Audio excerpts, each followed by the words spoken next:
Olá pessoal, bem-vindos ao nosso giro semanal sobre o mercado financeiro. Semana de decisão de taxa de juros ao redor do mundo. As decisões dos bancos centrais até não surpreenderam tanto o mercado, mas o que de fato azedou o humor do mercado financeiro essa semana foram os comunicados logo após as decisões. Começando falando aqui do Brasil, o nosso Banco Central decidiu aí cortar a nossa taxa básica de juros em meio ponto percentual. Agora a nossa taxa Selic está em 12,75, menor patamar dos últimos 16 meses. Porém, no comunicado, logo após a reunião, o Banco Central destacou aí 3 pontos de preocupação. Primeiro, com o crescimento da China, que tem vindo menor do que o esperado. Segundo, é a taxa de juros nos Estados Unidos, que tem se mantido num patamar elevado. Além disso, as preocupações com as questões fiscais também voltaram à tona. O Banco Central ressaltou que essas 3 questões têm trazido aí um alerta para o Banco Central em relação à condução da política monetária. Ressaltou que esse ritmo de corte de meio ponto percentual tem sido considerado o ideal e deve ser mantido aí até o final do ano. Isso esvaziou aí um pouco as apostas mais otimistas, que esperavam ainda um corte de 0,75 ponto percentual, principalmente na reunião de dezembro, depois que o nosso IPCA aí apresentou patamares mais tranquilos nos últimos meses. Nos Estados Unidos, nós tivemos também decisão de taxa de juros, e lá os juros foram mantidos entre um patamar de 5,25% e 5,5%.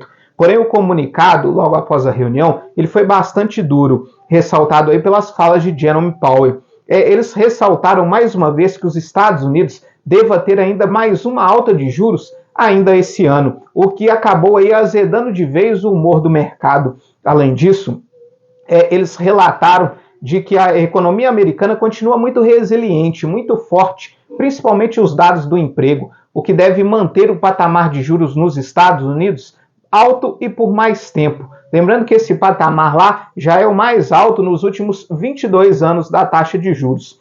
Além disso, uma matéria do Wall Street Journal, que saiu na quinta-feira, mostrando que lá nos Estados Unidos o patamar de juros neutro, ou seja, aqueles juros que são capazes de estabilizar a economia, podem estar em um patamar mais alto, depois que mesmo o Banco Central mantendo os juros mais elevados, a economia americana continua crescendo, o que pode ser aí um divisor de águas na economia norte-americana. Isso fez com que as bolsas mundo afora despencassem na quarta-feira.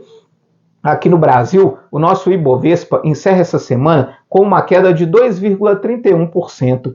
Já o dólar encerra com uma alta de 1,48%. Cotado aos R$ 4,93.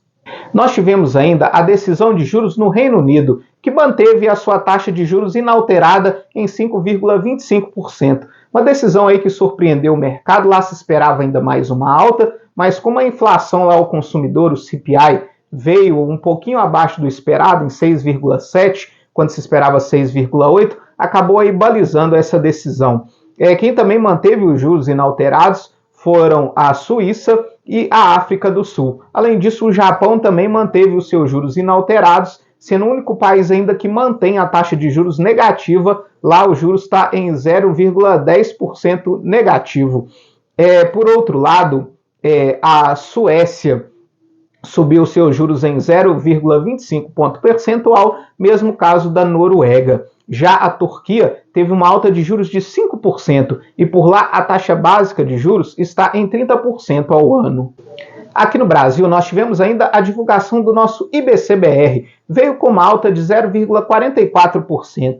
É o índice de atividade econômica e é considerado uma prévia do nosso PIB. Veio acima do 0,3% esperado. Nós tivemos ainda a arrecadação federal. Veio em linha com o esperado, a arrecadação federal de julho, em 172,8 bilhões de reais. Mas isso representa uma queda real de 4,4% em relação ao mês anterior, o que acaba trazendo aí uma preocupação em relação às contas públicas. Nós também tivemos aí a derrubada do marco temporal de demarcação das terras indígenas, no STF, por 9 votos a 2.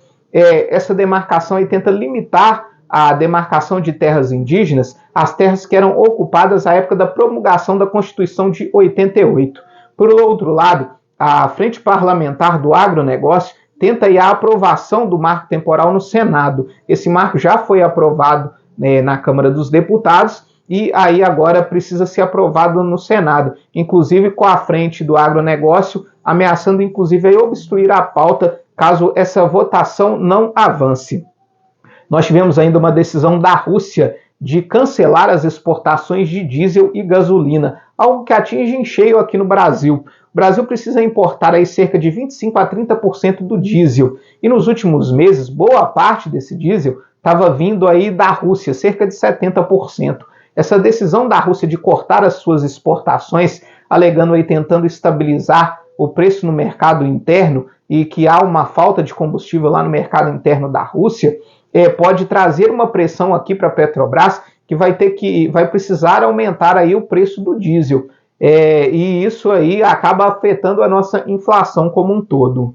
O preço da cotação do petróleo, que vinha aí bastante pressionado nas últimas semanas, acabou tendo uma acomodação essa semana, depois desse tom mais duro lá do comunicado do FID, e acabou encerrando aí em leve queda de 0,59%, com o barril Brent, referência para a Petrobras, cotado aos $93,40. O minério de ferro também caiu 1,21%, e a tonelada encerra cotada aí aos $123,50.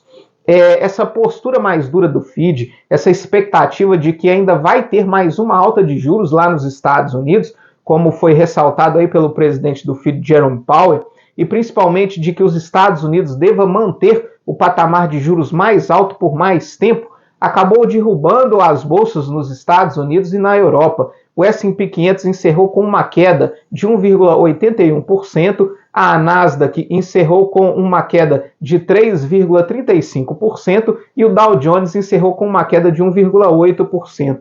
Já na Europa, o Stoxx 600 encerra com uma queda de 1,77%.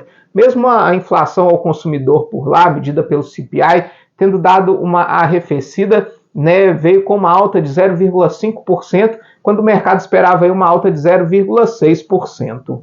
Aqui no Brasil, na renda fixa, mesmo com bastante volatilidade essa semana, ela fechou praticamente estável. O DI para janeiro de 24 encerra em leve queda de 0,03 pontos percentuais, cotado a 12,26%. Já o IRFM, que mede aí os pré-fixados, teve uma leve alta de 0,05 pontos percentuais. Enquanto isso, a carteira geral de títulos públicos encerra em leve queda de 0,04 pontos percentuais. Nós tivemos ainda a divulgação do PIB da Argentina no segundo trimestre, que veio com uma queda de 2,8%. Para a semana que vem, nós temos a divulgação aqui no Brasil dos dados do desemprego e do nosso IGPM. Vai ser divulgada também a ata da última reunião do Copom. Lá nos Estados Unidos, nós temos a divulgação dos índices de inflação. Mas um assunto que vai estar bastante em destaque nas próximas semanas é a votação sobre a expansão do teto da dívida pública dos Estados Unidos. Isso precisa acontecer lá a cada 6 meses. Porém, nas últimas vezes, né, a indecisão aí entre republicanos e democratas tem deixado isso aí para os últimos momentos, o que levou, inclusive, a agência de risco Fitch Ratings a rebaixar a nota da dívida dos Estados Unidos. Essa preocupação aí deve se estender ao longo das próximas semanas, o que deve trazer aí alguma volatilidade para o mercado. E a gente sabe que existe uma tensão lá entre situação e oposição nos Estados Unidos, principalmente em relação à situação do ex-presidente Donald Trump, que está sendo aí acusado de alguns crimes, inclusive que pode levar a ele à prisão, e pode haver aí algum tipo de represária, né, dos seus partidários, principalmente nessa questão da dívida pública, que é crucial para o governo de Joe Biden. A gente sabe que está se aproximando lá as eleições dos Estados Unidos no próximo ano, e a gente já vê aí uma prévia da tensão eleitoral que vamos ter por lá. Muito obrigado e até a próxima semana.